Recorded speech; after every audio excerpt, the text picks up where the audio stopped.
हाँ जी, हमारा सवाल है a sum of money when invested at certain rate of interest per year compounded annually amounts 12,500 in a year and 13,500 in 2 year, find the rate of interest offered per year. बड़ा easy सवाल है, main इसमें उलझा दिया गया है compound word use करके। आप सोचोगे हो ये तो चक्रवर्ती ब्याज का सवाल है। जी नहीं, ये चक्रवर्ती ब्याज का सवाल नहीं है।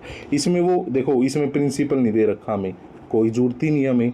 हमें रेट ऑफ इंटरेस्ट निकालना, वो हम निकाल सकते हैं।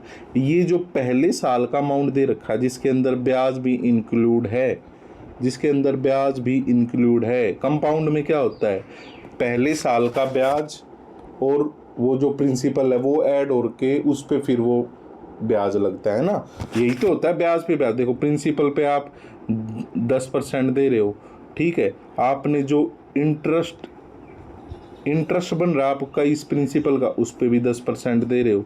तो एक तरह से P प्लस I मिलके अगले साल का प्रिंसिपल बन जाता है।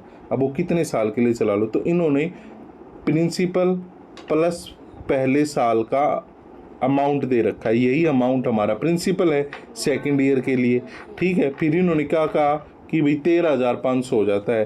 देखो, ये जो अमाउंट था ये 12,500 था, ये अगले साल बढ़ के हो गया 13,500, यानी कि कितने की बढ़ोतरी हुई, 1,000 की बढ़ोतरी हुई, यानी कि यही हमारा इंटरेस्ट है। आगे बात समझ में, आगे चलते हैं। अब देखो आप, यही हमारा जब इंटरेस्ट है तो P हमारा क्या हो गया, 12,500। बातों का खेल है सारा, वर्ड प्रॉब्लम एक तरह की है। P हमारा क्या हो गया, 12,500। टाइम हमारा क्या हो गया, 1 ईयर, ठीक है। इंटरेस्ट हमें पता लग गया 1,000।